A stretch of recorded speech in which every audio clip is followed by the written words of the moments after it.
दोस्तों, कुंभ की शुरुआत हुए लगभग 2 हफ्ते हो चुके हैं। भारतीय मीडिया से लेकर सोशल मीडिया तक सिर्फ इसी की चर्चा है। फिर चाहे वो आईआईटी वाले बाबा अभय सिंह की वजह से हो, या खूबसूरत आंखों वाली मोनालिसा की वजह से, या फिर कांटे वाले बाबा की वजह से हो, पर इन सब बातों से ऊपर इस महाकुंभ को जो इतना चर्चित बना रहा है वो इसका मैनेजमेंट है, जो उत्तर प्रदेश सरकार द्वारा आयोजित किया जा रहा है। योगी सरकार ने इस महाकुंभ के लिए जो बजट डिसाइड किया है वो 7,000 करोड़ से भी ज्यादा का है, जबकि 2013 में जब प्रयागराज में ही इसका आयोजन हुआ था उसका बजट 1100 करोड़ से भी कम था। इस बात का अंतर साफ नजर आ रहा है, क्योंकि 2013 के महाकुंभ के 55 दिन के आयोजन में जहां सिर्फ 11 करोड़ श्रद्धालु ही भाग ले पाए थे, वहीं इस बार शुरू के 12 दिनों में ही 10 करोड़ से ज्यादा श्रद्धालु महाकुंभ का हिस्सा बन चुके हैं। पर क्या आप जानते हैं महाकुंभ क्यों और कहाँ मनाया जाता है? कुंभ एक संस्कृत शब्द है जिसका अर्थ होता है कलश।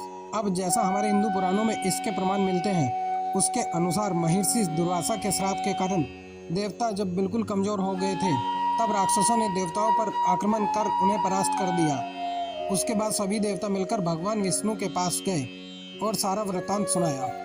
तब भगवान विष्णु ने सभी देवताओं को क्षीर सागर में समुद्र मंथन करने को कहा, पर देवता इतने कमजोर हो चुके थे कि वो अकेले समुद्र मंथन करने में सक्षम नहीं थे। इसलिए प्रभु ने उन्हें दैत्यों के साथ मिलकर समुद्र मंथन करने की सलाह दी। सभी देवता भगवान विष्णु के कहने पर दैत्यों के साथ मिलकर समुद्र मंथन करने को तैयार हो गए। समुद्र मंथन करते हुए बहुत सारी चीजें निकली थी। उन्हीं में से एक अमृत कलश निकला था। पर जैसे ही अमृत कलश निकला, दैत्यों और देवता दोनों ही उस पर अपना अधिकार जमाने लगे, पर कोई परिणाम न निकलता देख देवराज इंद्र के पुत्र जयंत अमृत कलश लेकर भाग गए। गुरु शंकराचार्य के कहने पर दैत्यों ने जब उनका पीछा किया तो 12 दिन बाद उनको पकड़ पाए।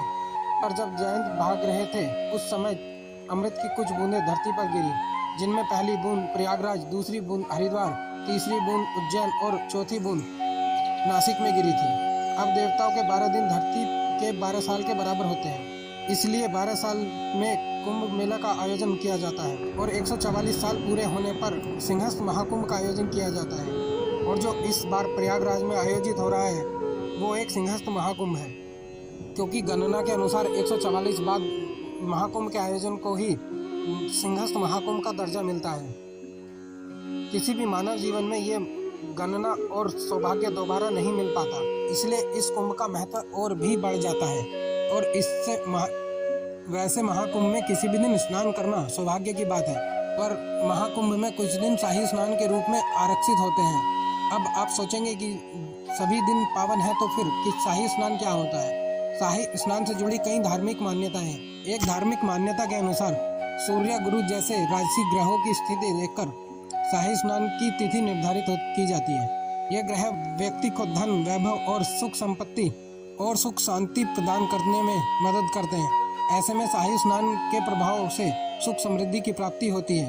एक और अन्य धार्मिक मान्यता के अनुसार साधु संतों को, खासकर नागा साधुओं को धर्म रक्षक माना गया है। मुगल काल में नागा साधुओं ने धर्म की रक्षा के लिए मुगलों का मुकाबला किया था, इसलिए विशेष रूप से उन्हें सम्मान देने के लिए शाही स्नान का आयोजन किया जाता है। ज्यादातर साधु पूरे ठाट बाट के साथ हाथी, घोड़े और रथ पर सवार होकर कुंभ में स्नान के लिए आते हैं।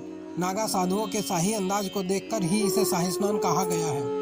वीडियो अगर अच्छी लगी है तो अपने दोस्तों के साथ शेयर कर सकते हैं। मेरे चैनल को सब्सक्राइब कीजिए और वीडियो को लाइक कीजिए। और उसके अलावा आपको कुछ और भी कहना है या कुछ जानना है तो कमेंट करके बताइए प्लीज़। धन्यवाद।